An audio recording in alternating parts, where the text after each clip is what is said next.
Welcome to Conversations with Malik podcast. We'd like to thank everybody who tunes in and listens and watches this show.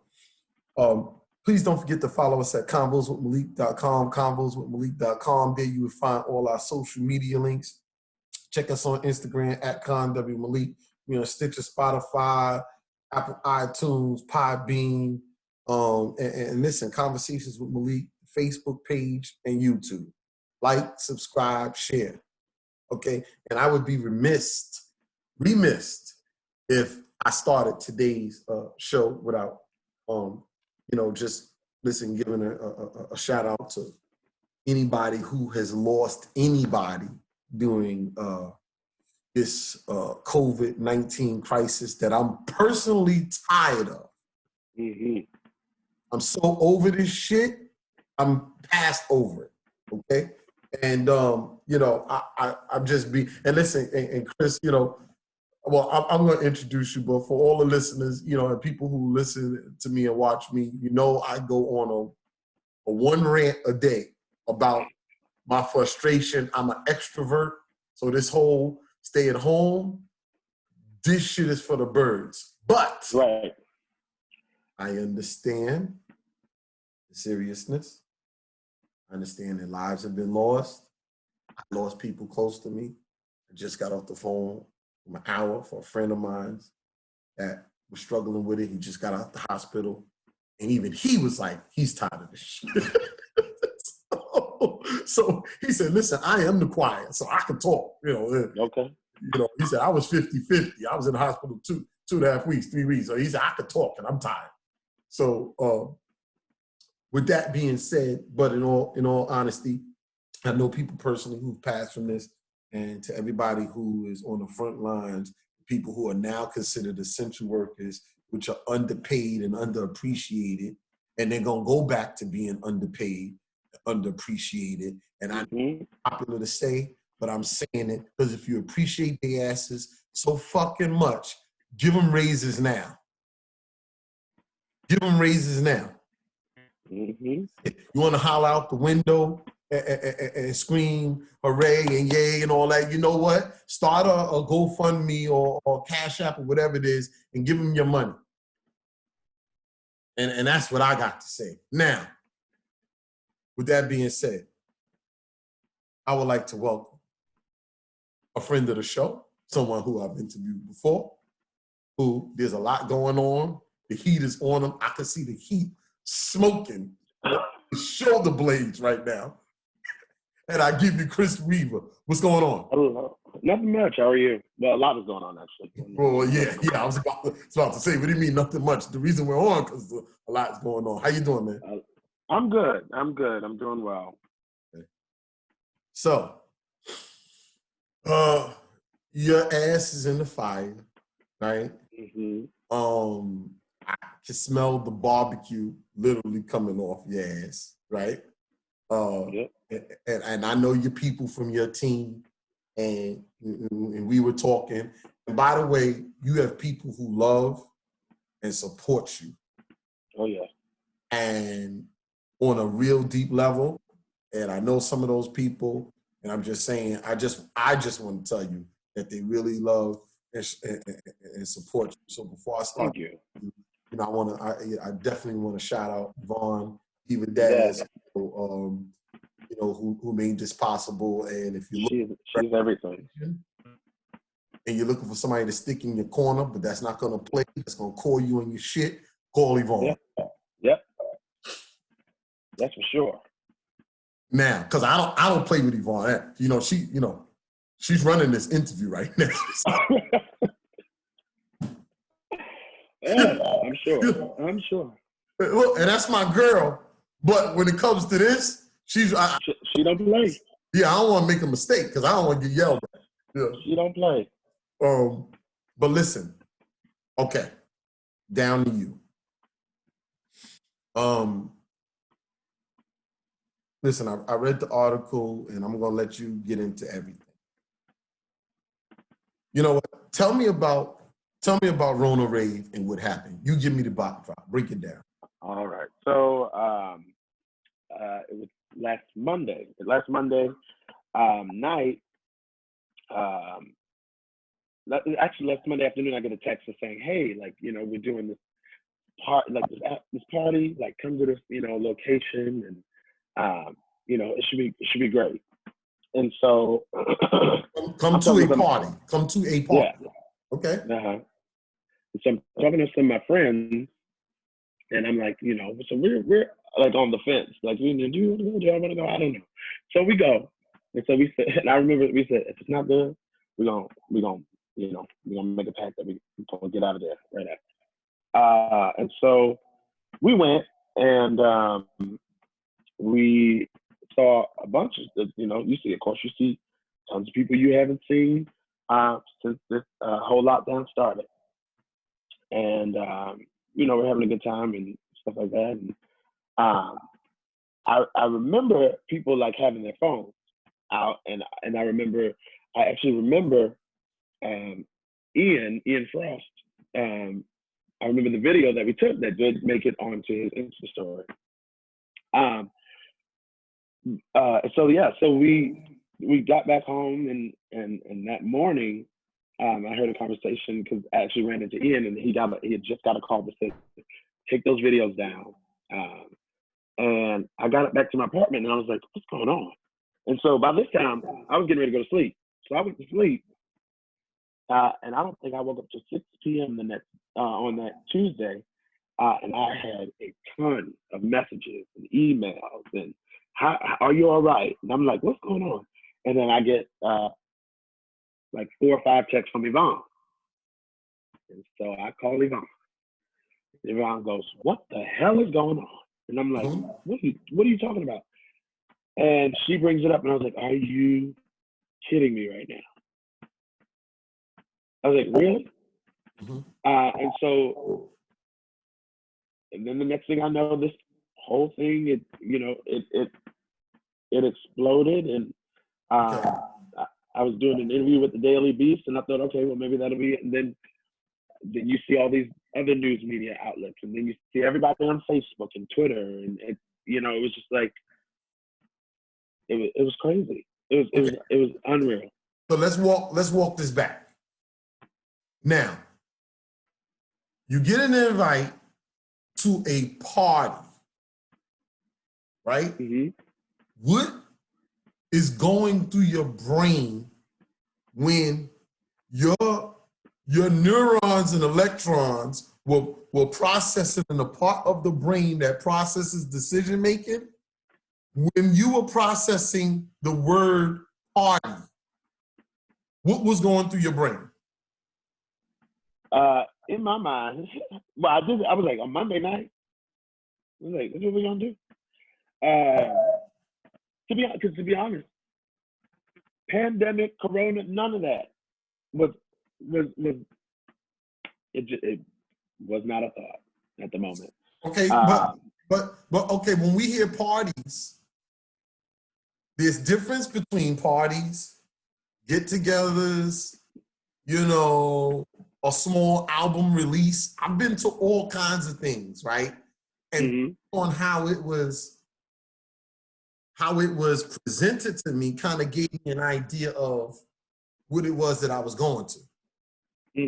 Hey, Malik, we're having a small event, just an album release. It's a listening party. It's gonna be small, about a dozen people there to 15 people, a select few. Here's your code or whatever, get them this, or we're sending you this. This is how you're gonna get in the building. But they said to you, come to a party on a Monday night. Right. So it was at Airbnb. So I said, well, I mean, it can't be that many people. Gotcha. This is why I'm asking. Yeah. To kind of give people the framework. So it's at an Airbnb. So now the different Airbnbs are different. I've been to some off the hook Airbnb. That's the thing. This is a different one. So, but you were thinking, okay, it's in an Airbnb. It can't be but so many people, so I'm kind of going to a house. I'm like, it's probably gonna be, they're probably just the friends that we know, if there's nothing to do in the city, when the city is open, we'll be like, oh, well, there's nothing going on this weekend. Like, let's, we'll all come together. So I'm thinking it's not gonna be a lot of people. You know, Okay. I'm not. Actually, I don't know. I'm not even thinking about the size of it. I'm just like, well, I mean, I guess there's nothing else to do. Because at this point, it's like, what are we gonna do? There's nothing else to do. And you kind of wanted to get out. Right. Okay, that's real. Okay, and so when you get there, did you bring like any mask with you when you left the house? Did you grab your mask? Yeah. No. So because it was down the block from where I live. So some friends live off the same block. So I said, okay, well, we'll meet me at mine and we'll walk down. And we all had our masks on, coming and going. What area are we talking about? You talking about Manhattan, Brooklyn? What are you talking about? Hell's Kitchen. Hell's Kitchen, okay. Manhattan, Midtown. Midtown, okay. So we all had our masks on going there, and we all had our masks on coming back. And so that's the thing too. I guess, when I'm in my house, I don't wear a mask. So I figured, I'm just, because just there's so much like speculation of, but in my head naturally, I'm like, I don't wear a mask in my house. I didn't think to say, you're in a room full of people. Most of them people I know. So I didn't wear, I didn't think to say, you should keep your mask on. Okay. So you kind of took it off, and sometimes it gets a little warm. Some of those masks get a little warm. And I mean, and when you got there, nobody else had a mask on it. So you're like, naturally just took it off. Okay, and you're having fun in the moment. And I think before that, you had been in the house for quite a few weeks. Mm-hmm. Okay, and it's no fucking excuse, but we're just giving, right. Backdrop. Now, listen, I went out today jogging, and I didn't have my mask on. Daily Beast, my name is Malik Turnage from Conversations with Malik. You can write up an article, and you can kiss my ass. Now, I'm just saying, I went out and I noticed I didn't have a mask, and I was like, oh shoot, I'm jogging. I'm not really around anybody. I'm in the back blocks. I live in like a real, well, you've been out here. Mm-hmm. You see where I live. It's real quiet. I saw a couple of people kind of like look at me like, okay, you don't have your mask. And I'm like, kiss my ass. Like, I mean, I don't hear anybody. It's open air. Give me a fucking break. Mask one fucking time out of 200 and whatever fucking days. I'm tired of this shit. Yeah. Now, safety is first. Safety is important. And people's lives are on the line, and I'm not minimizing that. But guess what? I literally left out jogging and just forgot, man. It wasn't intentional. I'm not trying to kill anybody. Okay, so you get there. There's about how many people there? There was about 30 of us. And so when I got there, there weren't that many. But by the time, it's about 30. And so, you get there and you see people you haven't seen in a while. And, so that's. Did anybody perform? I remember I went into this room and put my coat up and I remember taking my mask off and putting it in my pocket. And so, was there any performances? Did anybody perform there or anything like that? No. They had a DJ. Mm-hmm. And so they were like, just gonna have to party. So, I'm like, okay. Now, I was expecting to go, because again, coronavirus pandemic was not, so I'm expecting to go, and I'm expecting, maybe it won't be that great. Maybe we'll leave, but that was not the case. How long did you stay? We were there for a couple of hours. And y'all, yeah. Y'all had fun. Y'all partied out. Y'all like let loose. It was a good time. Okay. So there was somebody there with a camera phone, of course, or was there press there? How did the word get out? So, mostly through text messages from people. Tekashi 6ix9ine in the situation. Yeah. Through text message, and because I talked. One person would get a text from. Said they got a text from so and so, and I said, "Oh, I know, I got my text from, so." But it was through text message, definitely, that we got the text about the party. Okay, so how did the word get out to the press and to the Daily Beast? How did you get wind of this? I mean, you know, the music was good. People are dancing, so naturally, people are, you know, in the age of technology, saying, "Let me capture this moment." You know, let me take an Insta story. And so it's so funny because I was talking to somebody. I go, how did this happen? I go, in my mind, when Ian came up to me and said, "Let's take a video," I was like, "Oh, okay." Like it never thought to say, "You probably shouldn't take a video." You know, again, in the moment, like people keep commenting, "Oh, y'all knew what y'all were doing," but no, we were there, and you know, no ill will or no harm, no, you know, that we wanted to put on anybody. I mean, yes, we realize now and that it was stupid, but in that moment, you're just thinking, okay, let's take this video. And so when I got when Yvonne called me and I started seeing the articles, and one of the articles pointed out that it was over an hour of content, 51 Insta stories posted. And so I'm like, are you kidding me? You're like, holy matrimony, Batman. And what's so funny is actually it's a friend of mine who actually posted the Twitter story first, which caught like a wildfire. Yeah, that's how it happens. And then, you know, we live in the age where people love negative news. So here it is.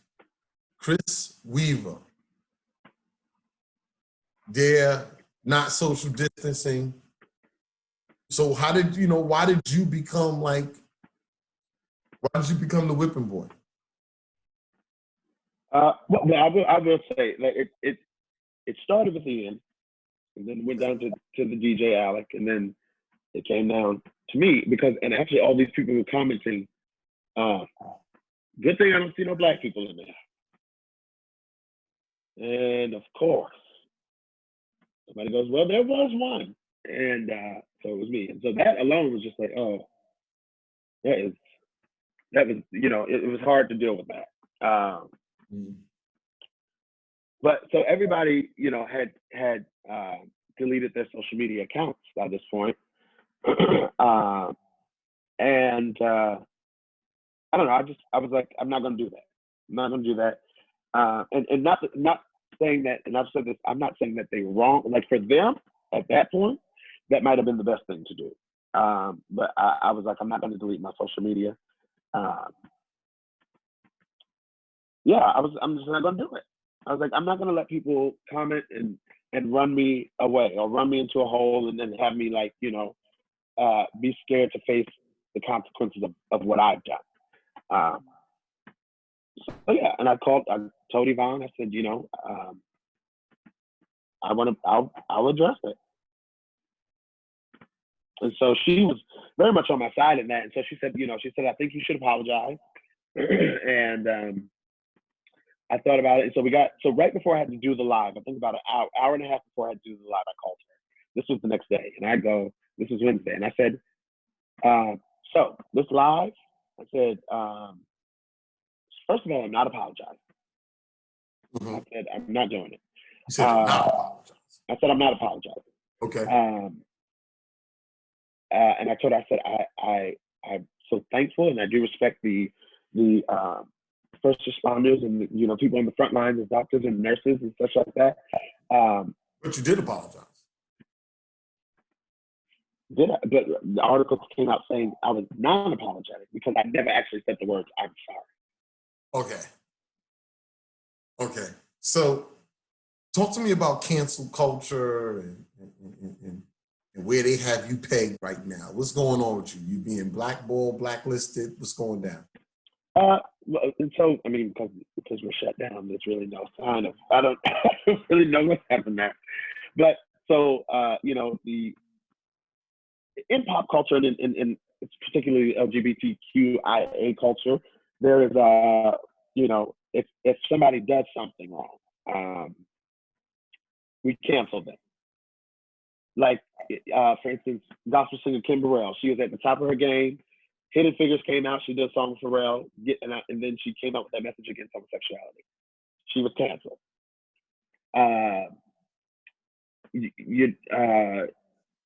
Sherry Pie from the season of Jaguar, she was canceled. You know, and oh, damn. So cancel is like kicked out of.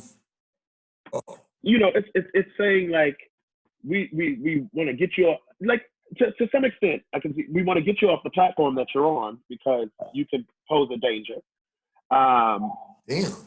And we want to make sure that you're never booked again. We want to make sure that pretty much you never work again. Or, you know, we want to make sure that every time somebody sees your name or your face, that they remember what you've done, and you are still suffering the consequences from that.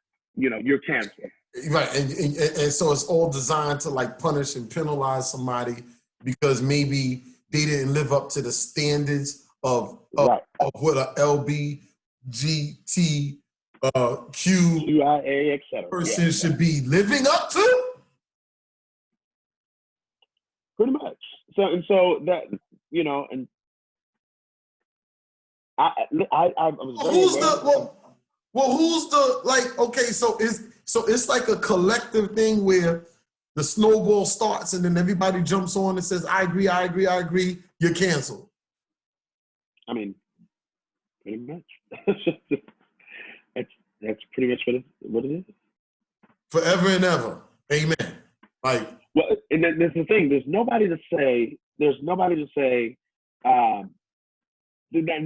the thing that always bothered me. I go, so for how long are they canceled? Yeah.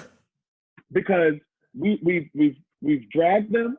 We've talked about them. We talked about how we felt about it, how it was stupid and how it was negative, and and it can be all these things. But what have we done to make sure that that person gets the help that they need, or that person is informed correctly, or, you know, where's redemption? Where's the redemption of it? You know, where's redemption culture? And do people have that opportunity to do so? You know, because nobody, you know, listen, man, and I'm not getting highly religious, and you know, listen, my mother was a pastor on my father's side. There was a long line of pastors. I respect all religions. I respect all sets of beliefs, and I take the good from everything. I'm not absolute on any one thing. You know, I'm a person of African descent. Some of these things were used as tools of our enslavement. So I don't take any of it absolute. But listen, you know, Jesus said, let ye without sin cast the first stone. The first stone. Mm-hmm. I mean, some of the most messy people are the most judgmental people. Yeah. Oh, yeah. Some of the most messy people are the most judgmental people. And I always have a question for them. Why does what they did bother you so much? See? And oftentimes it's because you've done shit similar to that. And you're in some way you punish yourself, but you don't want to be exposed. So that you put on you want to jump on somebody else. And people love to see people, especially in America. They now, one thing about America, they love to see people get torn down. But I've watched a lot of people rebound. That's what kind of does make this country. Mm-hmm. Mm-hmm. I've seen people fall and rise back up. Right. So with this whole being canceled thing, is there like, you know, what's the redemption process like? I don't know. This is why I'm hoping through these conversations, which it has now opened up the door for a conversation, because and this is not something. This is not something. Yeah, it happened to me, and I voiced it, but this is not something that I'm just voicing. And close friends of mine can tell you that I've said this for many times, for years. Like, So we cancel, but what's after that? Do we? Because I just don't understand the process of saying somebody should be done and never work again, or what if this person, you know, what if we find that they've learned from it, or that they've grown from it, or that they've, you know, paid their debt, like, so they have nothing. You just leave them with nothing, Mm-hmm. you know. And so that's been a question that I've asked for a long time, and so which you know, I think it's a question that really needs to be explored, because in this is where you find that people really find depression and suicide and stuff like that, because there's nowhere else they can go after that. Jesus, it's like that movie Mad Max when they was in Thunderdome with Tina Turner, and it was banishing people, you know, into the like. But listen. And I would say this before we wrap up. And I'm not your warrior, Mm-hmm. and I'm not your advocate. Right? Mm-hmm. And I don't owe you nothing. I don't owe you that. I'm just being real, right? So Right. Everybody watching this, don't think I'm being biased, because I'm not. I don't owe Chris Weaver anything. Me and Chris Weaver aren't friends. We never hung out. I mean, you know, I have no ties to him in any kind of way. Mm-hmm. So this is just a straight up interview. I know his representation, but you know, they expect me to do a fair and impartial interview. And I don't play that shit. You know what I'm saying? But what I would say is,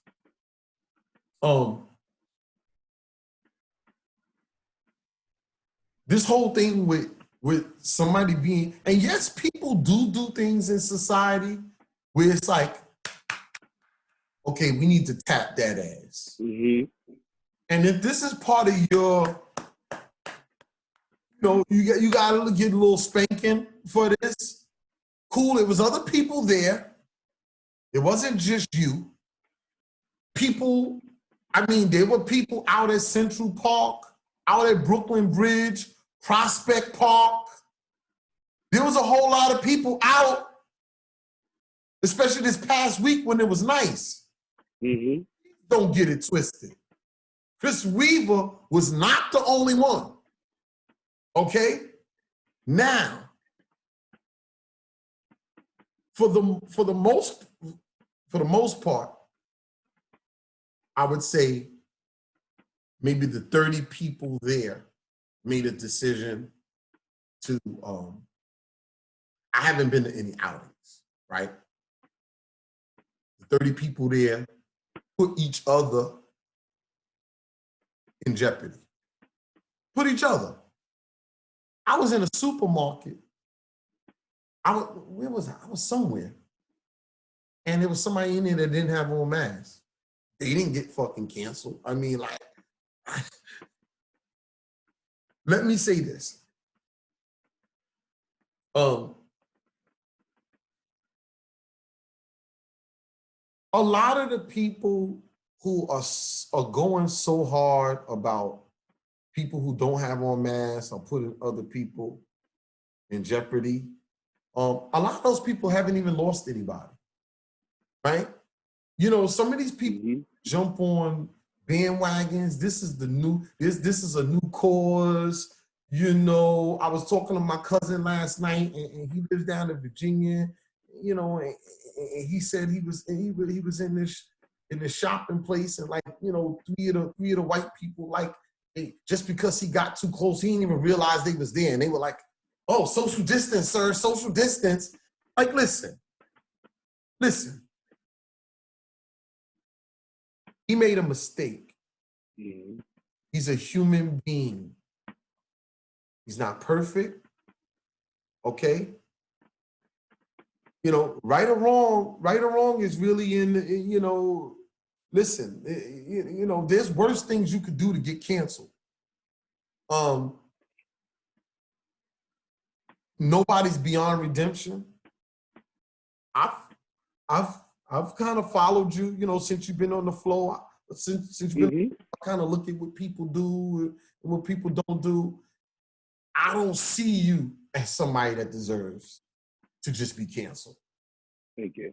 And I don't think what you did, if being canceled is what they're saying it is, you don't deserve to be canceled. Thank you. You deserve a tap on that ass. I'm just being real. Take your tap. Yo, listen, we take our fucking lumps, man. Yeah. And I said this. I said, I understand that there's repercussions, and I'm fully willing to take that on. Which also, I wanted to say, because I said earlier how I told my publicist I wouldn't apologize. After this week of like close friends reaching out and really having time to think about it, I just told somebody, I said, I'm sorry, because I didn't realize how much this affects people. People are angry, people are hurting, and I wasn't gonna say it. And then I realized, no, I have to say it, because I've really had a chance to see what is going on and how people are feeling about this. And it took close friends to say, listen, we love you and we stand by you, but it ain't right. And it wasn't right. And and I'll say it was wrong. We shouldn't have done it. And I don't think that was in the forefront of people's minds at the time. And I think people always see, when they see these things, they make these assumptions and these stories. But honestly, really look at it. Look, think maybe that person. I lost my cousin the week before, who was 31 years old to Corona. Okay. And somebody goes, "Your cousin died of you?" No, I didn't think about that. I didn't even know how to process the fact that my cousin, who was a year younger than me, has passed away from this. Gotcha. Okay. So, in closing, because I told you I wasn't gonna keep it to about half. I know we about at that. Thanks for coming on. I know you've been doing a lot of interviews. Thank you for having me. And I appreciate you coming on. Is there anything you would like to say, just in closing? Yeah, I would just tell everybody just to just be careful. Just because of what you see, always think like, maybe what is that person going through, or and most of all, remember that your reaction causes effect. Like it really does. And it's been a roller coaster of emotions this week, but I mean, I've learned from it, and that's what I say. It's a teaching moment, it's a learning moment, and if we all understood that, then I think we'd be better people for it. So. No doubt. Listen, Chris Weaver, thanks for coming on. Thanks for coming to conversations with Malik. Keep your head up. Listen, I got your back. Thank you. You got a platform here whenever you want to come on. When you're right, you're right. You're wrong, you're wrong. Fucked up, you admitted it. You got honest with it. And that's cool. That's all we can ask, for somebody to be honest with where they're at. And look, another great episode, Conversations with Malik. And I end the show like I normally do. Brother Malik loves you, and there's nothing you can do about it. Peace.